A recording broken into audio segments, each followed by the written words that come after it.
Are you like filming right now? Yeah. Action.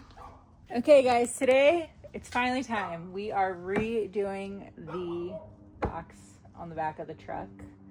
Alex has been wanting to do this for a while now, but now that we have this new fridge, we have to make space for it. So that's what we're gonna do today. That's right.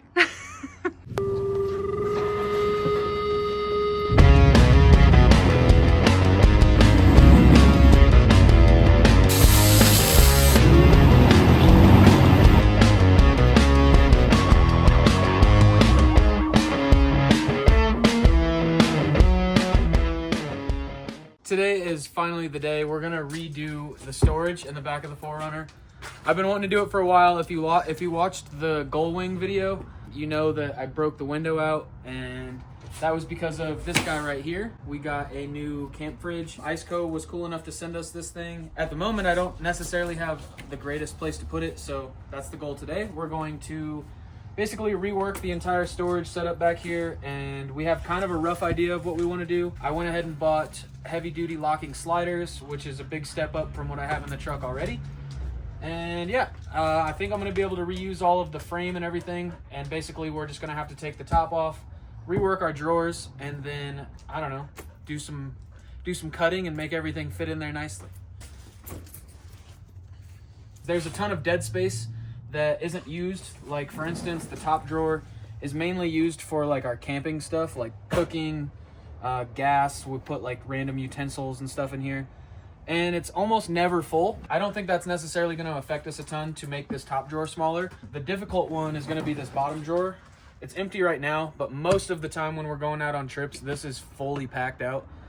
This is where I keep all my tools, air compressor, everything like that, as well as spare parts. I always keep CV axles and stuff in here. So that's going to be a little bit of a challenge to figure out where all of this stuff's going to go. But I have faith in us. I think we can figure it out. There's still some empty space up here above the wheel wells. So I think when I redo the top, I'm going to go ahead and make this flap go all the way to the back. That way I can utilize some of that dead space a little bit better. The first thing that we need to do is get all of this junk pulled out of the drawers, and then pull the drawers out of the box. And then I can take the top off and start fitting in some sliders and cutting things apart. I have a lot of stuff to fit in this little tiny space, so let's get into it. You get to help me. No! You're not just the filmer too. Dang it. Some of this stuff probably don't even need. We need that. I think we need salt and pepper. Yeah. Essentially. Everyone knows what this shovel's for. I'll find a knife. And a spare locker line. Need to put that in the dishwasher. Trusty Dusty here. My partner. So excited to get rid of these freaking piece of shit sliders. Alright, now I took the top off of this thing not so long ago, and all of the like screws that hold it together are underneath of the carpet. So I'm kind of hoping that I can find them all without having to rip the carpet off.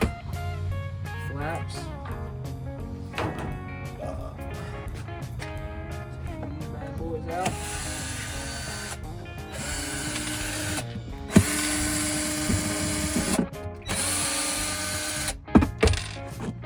I'm just gonna throw those away. I don't know. They're not broken, so I'll probably keep them. But these are literally like kitchen drawer sliders from Home Depot, and I do not remember the weight that they're rated for, but it's way less than what I use them for. And those have lasted us a couple years. I think I've replaced them once, but yeah, they lasted a long time. So if you're doing this and don't feel like spending $100 on locking sliders, Home Depot will get you by for a while. For like a solid 2 years. They're definitely pretty shot. These are supposed to be slow closing.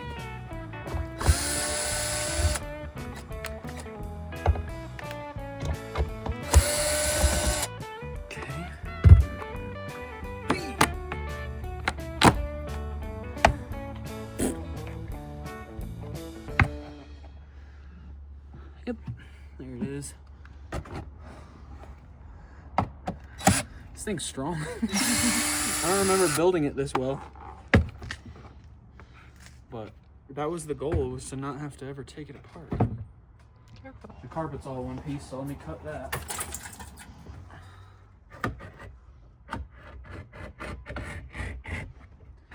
It's so funny, every time I'm like, oh, I'll save this part, I end up having to redo the whole thing anyways, so I don't know why I ever try to save time.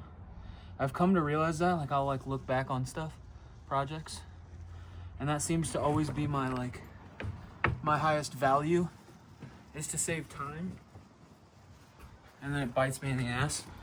Because then it takes you more time. Yeah, later. and then I just end up redoing it. So stop trying to save time. Saving time buys more work most of the time.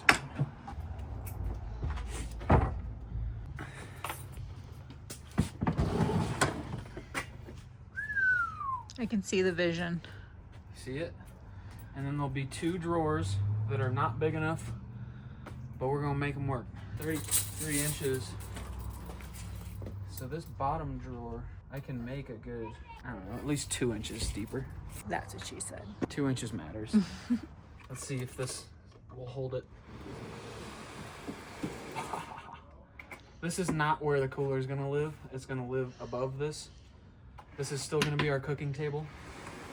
But just for reference, the cooler will slide out. I haven't even talked about the cooler yet. Look at this thing. One of the coolest parts about this is that it opens this way. That's good to note, that it clears my light. Opens that way. It opens that way. And bam, you just take the lid off. So that's pretty cool. It has a built-in LED light, so once this thing's plugged in, if you're using it at night, it'll light up anything that's in here, obviously. It's literally equivalent to having a fridge in your truck. So pretty excited to get this thing going. And then obviously over here, it's ran by 12-volt power, which I have sitting over here, so that'll be no issue. DC input, and then AC if you wanted to plug this in a camper or in your house.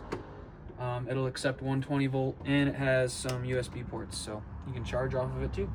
All right, let's figure some stuff out. I'm gonna go grab these sliders real quick.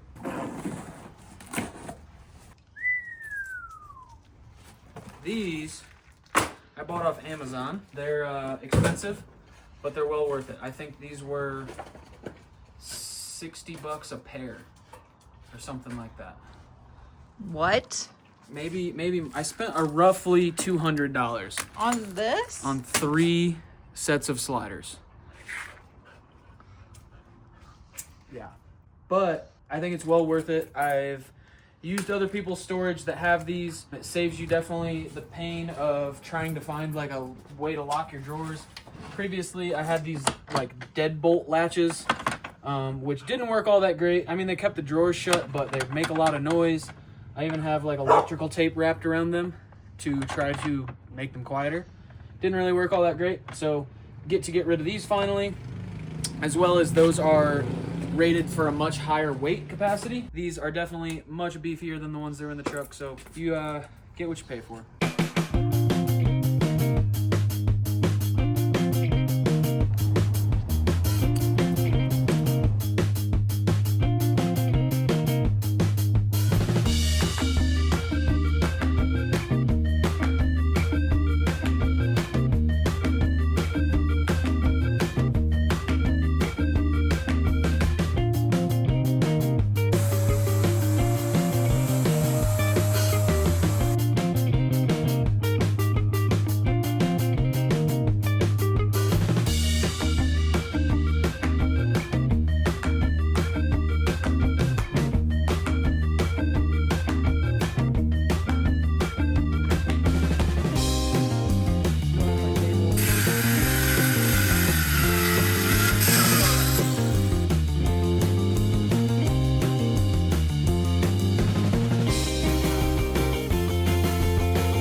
progress here.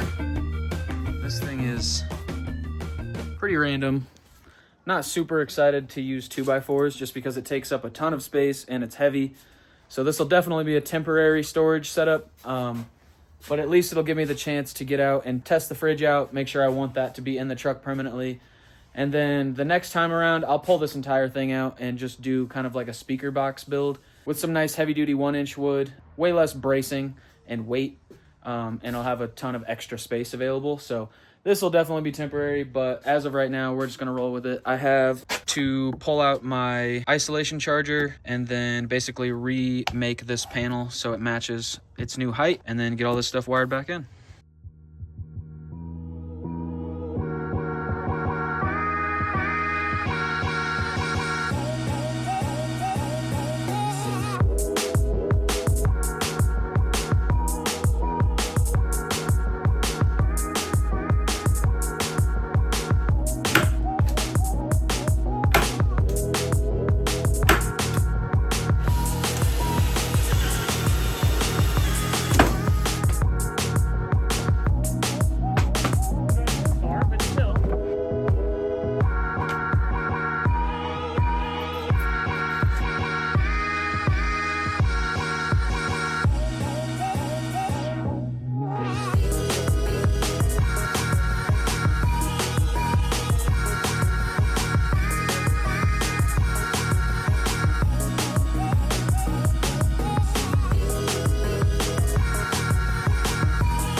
All right, I was up way too late last night working on the storage and made basically zero progress. So I took the truck to work today and did a bunch of stuff trying to figure out all the measurements and work out all the kinks. And I think I've gotten everything to a point that I'm pretty happy with. It's definitely a little rough around the edges. And I will say I wish that I would have just restarted the entire drawer system opposed to trying to salvage the old frame and reuse parts. It just made for a ton of extra work trying to basically make the new stuff fit into the old setup. I went and did a second run to Home Depot. Went and grabbed some rubber, some more carpet to wrap everything with. As of right now, I got all the drawers in. All of the locking sliders are working nicely. There's only one that's not fully locking, but as long as one's locking, deal with that later. So yeah, have some more stuff to work on. I'm gonna go ahead, get this tied up, and then we will start throwing the cooler in there, and I'll show you guys that stuff.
storage is pretty much done. Just finished getting the last couple pieces of carpet thrown in there. I know I skipped a ton of this process, but the point of this video wasn't necessarily to show you how to build storage. It was more so to incorporate my new fridge from Iceco. So that being said, what I have left to do is kind of rework my auxiliary power.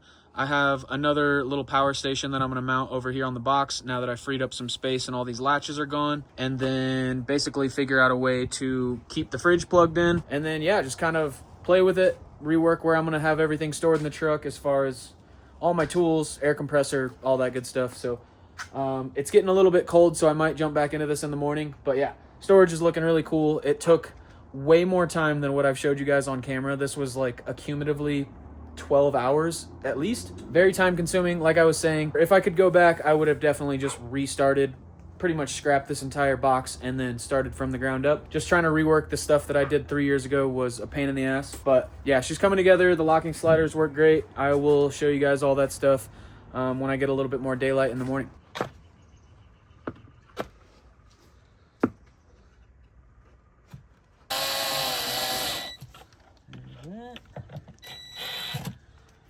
Why did you switch from these to that? Ideally to just keep everything in one place. I think it looks a little bit better. And this thing has everything built into it that these two things had. I just didn't install a cigarette plug basically. So I need a cigarette plug to run the cooler, and this thing has a cigarette plug. It has the voltmeter, and it has USB plugs and a USB-C plug. Okay, now the fun part? Now the fun part. 14 volts, which means that that battery is fully charged. I'm gonna go ahead, move all this junk out of the way, and get the cooler thrown in here. Plug her in.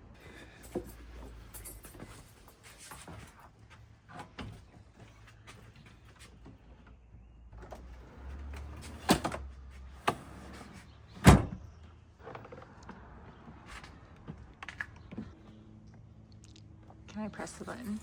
Sure. Did it work? Battery monitor. Granted, I didn't read any instructions. All right, there you go.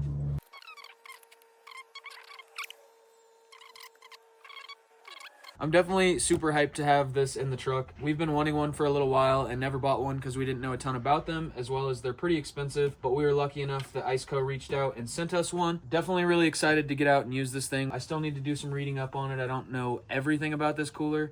I do know that it has an internal battery as well as battery protection mode, so if like voltage gets too low, this cooler will shut off. If I disconnect from auxiliary power, this thing should hold some power in it and stay cold for a while. There's a ton about this thing that I still don't know. As far as the storage setup goes, I'm pretty happy with how it all turned out. Everything is pretty user-friendly. All of the locking sliders work. They lock when they're in, obviously, and then when you fully pull them out, they lock.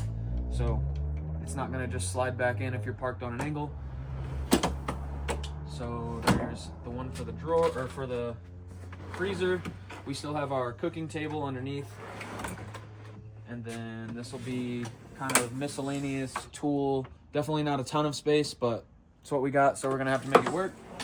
And then up top, this is going to be dedicated to some camp stuff. We'll probably keep our stove in here, propane, utensils, stuff like that. Pretty similar to what was in there in the top drawer in the first place. And then on the sides here, we still have our flaps that extend the full length of the box now, which I think is a whole lot better than they were in the beginning because it was just like a little 9-inch section. But this will all be dedicated to the auxiliary power. I'll probably end up keeping my air compressor and stuff over on this side. Same deal, we have a flap that goes the full length of the box. And this is pretty much fully empty, so this is up for grabs. I don't exactly know what I'll keep over here just yet. Maybe recovery gear, or I don't know. I have a whole lot of stuff that we take on camping trips and wheeling trips. So this storage setup, I will say, is definitely a little bit less universal than the first one, being that the drawers are so much smaller, but we'll make it work. An issue that we've had in the past is stuff sliding from the box into the back seat. I bought some like 1.5-inch aluminum angle iron that I'm going to basically line this section of the box with, so that way when I do pack outs or totes up here, I'll be able to strap everything down nicely. It won't slide around into the gull wings or into the back seat. So yeah, storage is Done? What do you think? I think I'm most excited about this because I have to do a lot of the food stuff and everything always gets wet and soggy. And now my lunch meats will stay dry. Every time we try to pack like lunch meat or hot dogs or anything, and I know this has happened to you guys, you go to cook food at the end of the night or in the morning and all of your bags are filled with ice water. You just have like hot dog water floating around in your cooler. It's never good. And then especially if you're on like a 3-day trip, that's the only food, so you just got to deal with it and eat it anyways. I'm very excited for that not to be the case anymore. We have some trips coming up. Like I said, we're going to be going to Moab for about 4 days next weekend. So you guys won't see that for a little bit, but pretty excited. We have not gone and done any off-roading this year, and it's March. It'll be a good time, but I'm going to stop rambling. I appreciate you guys for watching the channel, and I will see you next weekend.